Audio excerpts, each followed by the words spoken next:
నా ఇష్టం కోసమో నేను యేసయ్యని పక్కన పెట్టాను, దేవుని పక్కన పెట్టాను.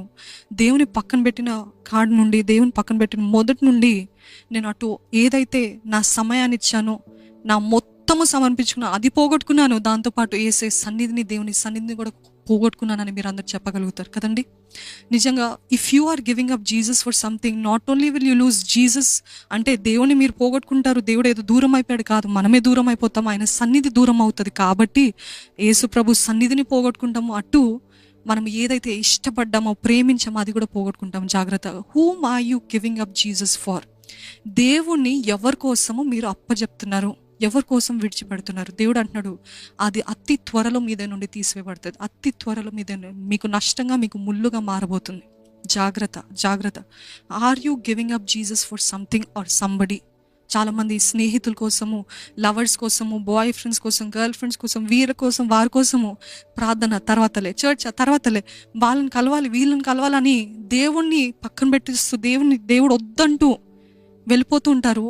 ఒక్కసారి పెద్ద దెబ్బ తగులుతుంది. ఏంటిదంటే, ఎవరి కోసమైతే వారి డబ్బుని కేటాయించారో, సమయాన్ని కేటాయించారో, ఉన్నదంతా కేటాయించారో, అన్నీ అప్పచెప్పారో, ఒక్కటేసారి వాళ్ళు ఏమంటారంటే, నువ్వు వద్దు, నీదేమొద్దు, నేను పెళ్లి చేసుకుంటున్నా, పోతున్నా, బాయ్ బాయ్ అంటారు. అప్పుడు మీరేంటి, ఏకాకిలాగా అలాగా ఉండిపోయి, ఏంటి నా జీవితం, నేను అంత ఇచ్చేస్తాను, దేవుని కూడా అమ్మేస్తాను, దేవుని కూడా పక్కన పెట్టేస్తానే, ఇప్పుడు నా పరిస్థితి ఏంటి? అటు దేవుడు లేడు నా జీవితంలో, అటు నేను నమ్మిన వీరు లేరు నా జీవితంలో, నేను నమ్మిన ఉద్యోగం లేదు, నేను నమ్మినది ఏది లేదు అని నిస్సహాయ స్థితిలో, కుప్ప కూలిపోయిన పరిస్థితుల్లో ఉంటారు. What are you giving your relationship with Jesus for?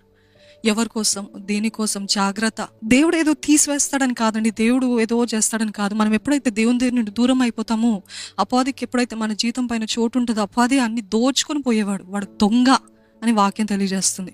దేవుడు చేయడు, దేవుడు అనుమతిస్తాడు. ఎందుకంటే because you're not depending on Jesus, you're not depending on him. ఆయన పైన ఆధారపడట్లేదు కాబట్టి ఆయన కంచె ఉండదు, ఆయన సన్నిధి ఉండదు.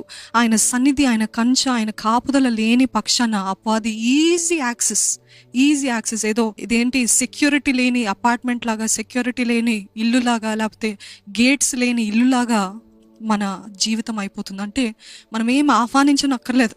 He's un uninvited guest. అపవాది కదా, he is un uninvited guest. He will come freely, happily.